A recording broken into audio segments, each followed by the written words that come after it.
Assalamualaikum warahmatullahi wabarakatuh. Perkenalkan, nama saya Tria Widyasti dengan NIM 2022-01025 Prodi Administrasi Bisnis. Di sini saya akan mempresentasikan budaya dan tradisi seni wayang golek di era gempuran budaya asing.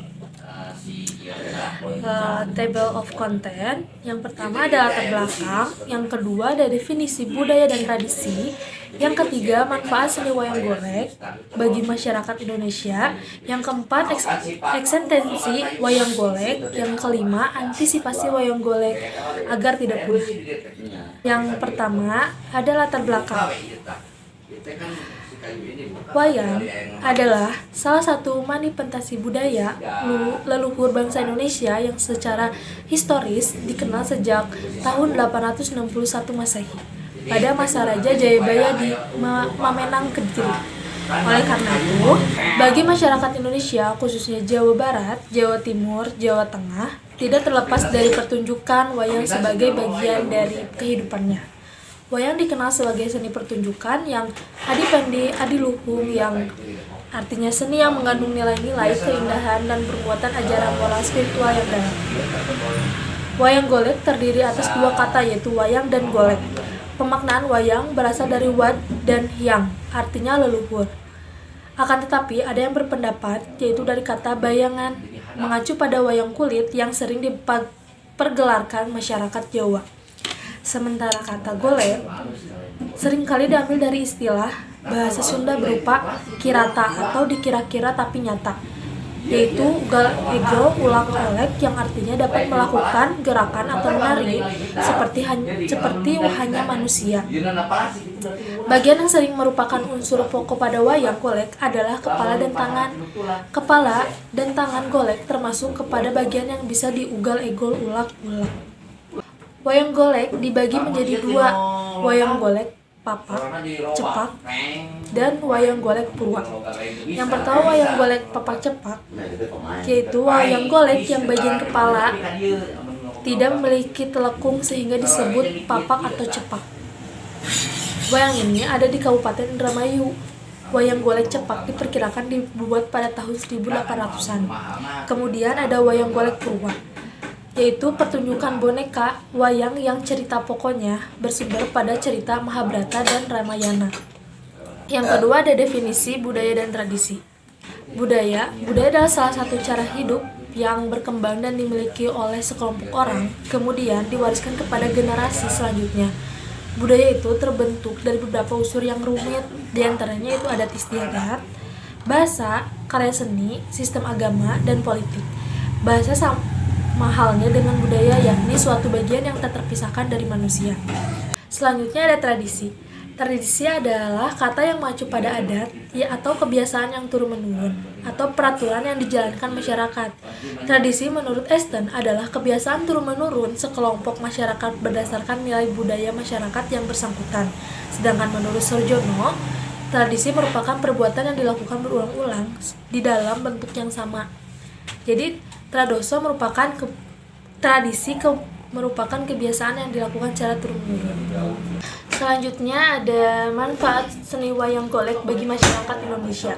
Yang pertama, wayang golek merupakan karya seni. Faktanya bahwa wayang golek merupakan salah satu warisan budaya dan karya seni milik bangsa Indonesia, tentunya sudah diketahui dengan baik. Karya seni seperti wayang golek harus senantiasa dilestarikan karena hal tersebut tak hanya sebagai hiburan semata, tapi juga merupakan identitas suatu bangsa. Yang kedua ada media pembelajaran kreatif.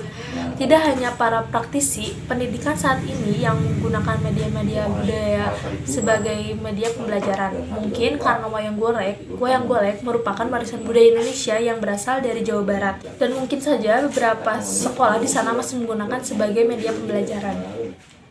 Yang ketiga ada media penyampaian pesan yang efektif. Saat ini ada banyak sekali metode penyampaian pesan, baik yang tujuannya untuk menarik perhatian khalayak ramai atau karena ada tujuan tertentu. Dan wayang golek ini tuh menjadi salah satu sarana untuk penyampaian pesan yang efektif. Selanjutnya ada melestarikan cerita-cerita tradisional. Salah satu manfaat wayang golek juga tak hanya membantu melestarikan budaya, tapi juga melestarikan cerita tradisional, kayak cerita zaman dahulu. Banyak sekali cerita-cerita dan yang disampaikan dengan wayang golek. Selanjutnya ada upaya melestarikan budaya bangsa. Tentu saja menggunakan wayang golek sebagai media pembelajaran kreatif, sebagai media penyampaian pesan juga merupakan salah satu upaya melestarikan budaya bangsa, karena saat ini tidak banyak lagi orang yang sadar akan pentingnya melestarikan budaya bangsa, termasuk wayang golek ini. Yang keenam ada menyongkong budaya lokal. Dengan menggunakan wayang golek secara reguler di sekolah-sekolah sebagai media pembelajaran, bisa juga ketika ada rapat desa menggunakan wayang golek sebagai media penyampaian pesan.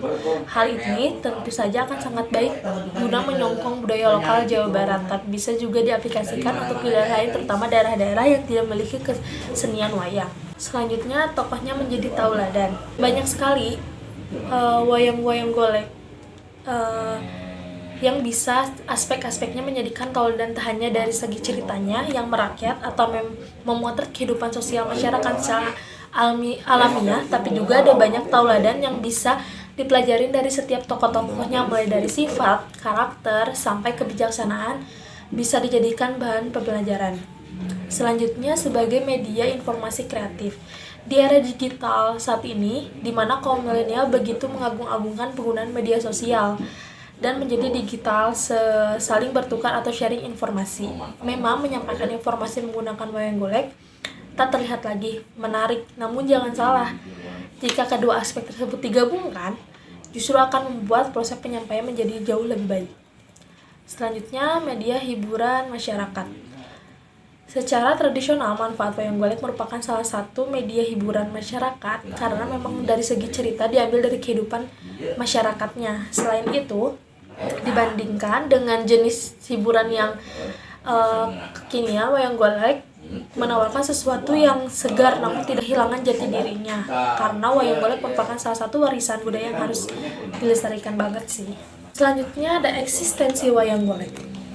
Seiring dengan perkembangan zaman saat ini, sedikit sekali masyarakat melestarikan wayang golek.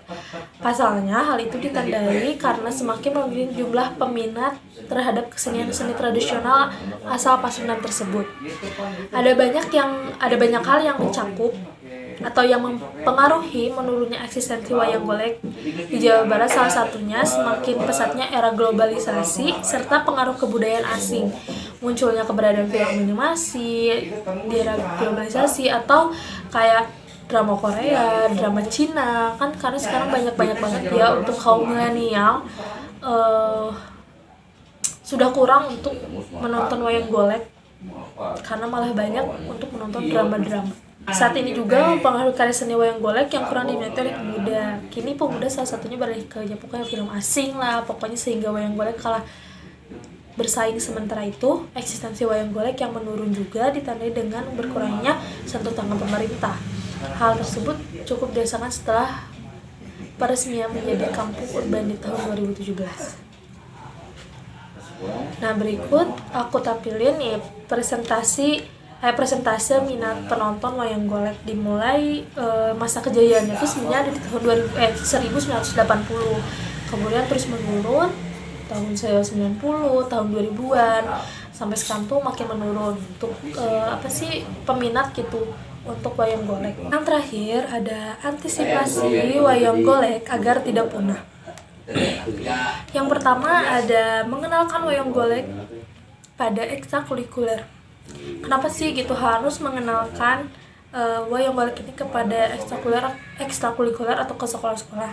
Karena emang pada dasarnya untuk di zaman sekarang wayang golek itu udah hampir punah, bahkan jarang banget ada yang melakukan pagelaran wayang golek di sini. Makanya agar tidak punah, wayang golek itu harus dikenalkan kepada anak-anak generasi sekarang yang kayak remaja, bahkan untuk milenial sekarang. Selanjutnya, membuat pertunjukan setiap bulan. Emang karena itu salah satunya agar kita tuh tidak mengalami kepunahan. Harus terus ada pagelaran setiap bulannya. Bahkan kalau bisa tuh seminggu gitu sekali harus ada wayang golek. Dan yang terakhir, membacakan kisah pewayangan pada anak-anak. Karena sekarang juga emang harusnya tuh untuk anak-anak balita udah dikenalkan oleh orang tuanya tuh wayang, tujuannya agar mengenal kisah tentang hakikat kebaikan dan keburukan yang dipresentasikan lewat tokoh wayang seperti Arjuna, Rahwana, Rama, Sinta, dan lain-lain.